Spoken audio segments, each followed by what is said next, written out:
சோழ நாட்டின் காவலன். பகுதி 2.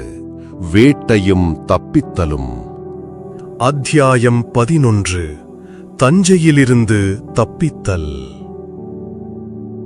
உலகமே உனக்கு எதிராக திரும்பும்போது உன் கரத்தை பற்றிக் கொள்ள ஒரு உண்மையான நட்பு கிடைத்தால் அதுவே நீ வெல்வதற்கான முதல் படியாக அமைந்துவிடும். வீரபாகு தேசத்ரோகி என்ற பழிச்சொல்லால் வேட்டையாடப்பட்டபோது அவனுக்கு ஒளியாக, நம்பிக்கையாக அவன் உயிர் நண்பன் இளமாறன் இருந்தான்.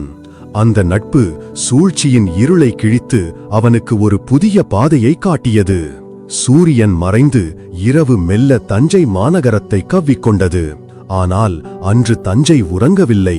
தெருக்களெங்கும் தீப்பந்தங்களுடன் அரச வீரர்கள் துரோகி வீரபாகுவை தேடி அலைந்து கொண்டிருந்தனர். நகரின் ஒவ்வொரு மூலையிலும் சோதனை சாவடிகள் அமைக்கப்பட்டிருந்தன.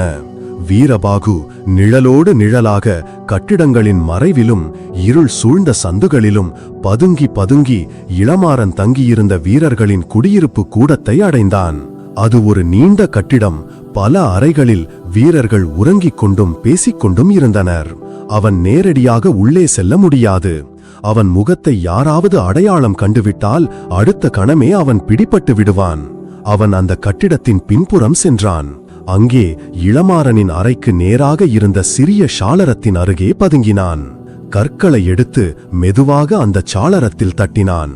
அது அவர்களுக்கிடையில் இருந்த ஒரு மந்தன குறியீடு. உள்ளே தன் வாளை துடைத்துக் கொண்டிருந்த இளமாறன் அந்த சத்தத்தை கேட்டதும் ஒரு கணம் திகைத்தான். பிறகு அவன் முகம் மலர்ந்தது. அவன் சாளரத்தின் அருகே வந்து மெதுவாக எட்டி பார்த்தான். இருளில் கலைந்த தலையும் கிழிந்த ஆடைகளுமாக நின்றிருந்த வீரபாகுவை பார்த்ததும் இளமாறன் அதிர்ச்சியில் உறைந்தான். வீரபாகு, நீயா? என்ன கோலம் இது?